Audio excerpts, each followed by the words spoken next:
Keheningan 2 minggu yang mengundang tanda tanya? Menjelang sidang besar yang akan menentukan nasib seorang publik figur ternama, Amar Zoni, publik justru diguncang oleh pengakuan mengejutkan dari orang-orang terdekatnya. Dr. Camelia, sang kekasih, muncul di hadapan media dan menyatakan bahwa Amar sudah 2 minggu tidak bisa dihubungi. Tidak hanya dirinya, bahkan penasihat hukum resmi Amar pun tak mendapat satupun panggilan telepon. Padahal komunikasi antara terdakwa dan pengacaranya adalah hal mendasar dalam proses hukum yang adil. Lantas, jika pihak pengacara pun tidak dihubungi, muncul satu pertanyaan besar, bagaimana strategi pembelaan disusun tanpa koordinasi? Keheningan ini memicu kekhawatiran akan adanya pelanggaran hak hukum seorang terdakwa dan tentu saja menimbulkan kecurigaan lebih besar. Ada apa sebenarnya di balik tembok Nusa Kambangan? Klaim Ditjen Pas komunikasi tidak dibatasi, benarkah?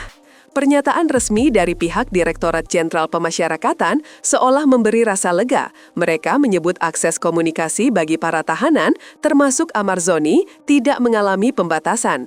Tapi kenyataan di lapangan justru berkebalikan. Dr. Camelia menyebut bahwa selama 2 pekan terakhir, tidak ada sedikit pun sambungan komunikasi dari pihak Lapas Nusa Kambangan kepada dirinya ataupun kuasa hukum Amar. Bahkan, saat ditanya langsung oleh media, ia menyatakan bahwa panggilan yang biasa diterima, baik pribadi maupun hukum, benar-benar lenyap. Hal ini mempertegas adanya perbedaan mencolok antara informasi yang disampaikan pihak otoritas dan realita yang dihadapi keluarga terdakwa. Sebuah ketidaksinkronan yang tak bisa dibiarkan begitu saja tanpa penelusuran lebih lanjut. Bukan masalah saya, tapi masalah hak hukum. Camelia angkat bicara. Dalam pernyataannya, Camelia menegaskan bahwa yang ia soroti bukan semata-mata karena kehilangan kontak pribadi sebagai pasangan. Yang lebih krusial adalah, bahkan kuasa hukum Amar, John Matias, tidak mendapatkan satupun telepon dari kliennya. Artinya, bukan sekedar persoalan emosional, melainkan sebuah pelanggaran prosedural yang bisa mempengaruhi jalannya persidangan. Kalau ke saya mungkin bisa dibilang bukan hak, tapi kalau ke penasihat hukum kok enggak juga. Itu kan hak hukumnya, ujar Camelia dengan nada tegas. Ketika seorang terdakwa tidak bisa menjalin komunikasi dengan pengacaranya menjelang sidang, bagaimana mungkin proses pembelaan bisa berjalan maksimal? Detik-detik sidang dimulai, komunikasi masih nihil. Kondisi ini makin membingungkan ketika Camelia mengungkap bahwa bahkan hingga beberapa saat sebelum sidang dimulai, tidak ada satupun informasi atau kontak yang datang dari Lapas Nusa Kambangan ke kuasa hukum Amar.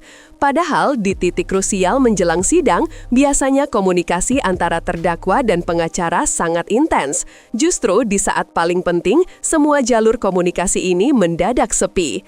Ini bukan hanya mengindikasikan kelalaian administratif, tapi juga bisa mencederai prinsip keadilan yang seharusnya dijaga dalam sistem hukum. Apakah ini hanya masalah teknis atau ada kepentingan yang sedang dijaga agar komunikasi Amar benar-benar terputus? Tak sendirian, 5 terdakwa lain alami hal yang sama. Yang lebih mencengangkan, Camelia mengungkap bahwa Amar Zoni bukan satu-satunya terdakwa yang mengalami situasi tersebut. 5 terdakwa lain yang berada dalam perkara yang sama juga tidak menerima komunikasi dari pihak lapas. Hal ini diketahui setelah Camelia bertanya langsung kepada penasehat hukum terdakwa lainnya. Jawabannya mengejutkan, enggak ada satupun yang dihubungi. Artinya, ini bukan kasus individual. Ini mencerminkan pola. Dan jika benar komunikasi kolektif telah terputus, mata publik pantas mempertanyakan, apakah ini sistematis? Apakah semua terdakwa mengalami isolasi hukum sebelum menghadapi proses peradilan? Tudingan isolasi, apa yang disembunyikan? Ketika 6 terdakwa menghadapi proses hukum tanpa bisa menjalin komunikasi dengan pengacara, maka yang dipertaruhkan bukan hanya hak individu, melainkan kredibilitas sistem peradilan itu sendiri. Camelia mempertanyakan alasan dibalik penghilangan akses komunikasi itu. Apakah ada urgensi keamanan tertentu, atau justru ada hal-hal yang tidak ingin diketahui oleh pihak luar? Dugaan bahwa para terdakwa sengaja diisolasi menjelang sidang besar membuka pintu pada spekulasi liar, mulai dari tekanan internal, intervensi, hingga kemungkinan penyimpangan prosedur di balik jeruji Nusa Kambangan. Tantangan terbuka, tunjukkan bukti komunikasi. Dengan nada yang tidak lagi menyembunyikan kekesalan, Camelia menantang pihak lapas untuk membuktikan bahwa mereka benar-benar membuka akses komunikasi sebagaimana klaim Ditjenpas. Kalau memang bisa komunikasi secara bebas, ya lakukan. Sekarang mana? Nggak ada komunikasi, tandasnya. Ucapan itu bukan hanya tuntutan pribadi, tapi juga panggilan transparansi. Jika benar komunikasi itu tak dibatasi, harusnya ada log panggilan, dokumentasi, atau bukti administratif lainnya yang bisa dikonfirmasi. Tanpa itu, klaim tersebut tak lebih dari formalitas kosong yang tak bisa dibuktikan. Hak hukum dikesampingkan, siapa yang bertanggung jawab?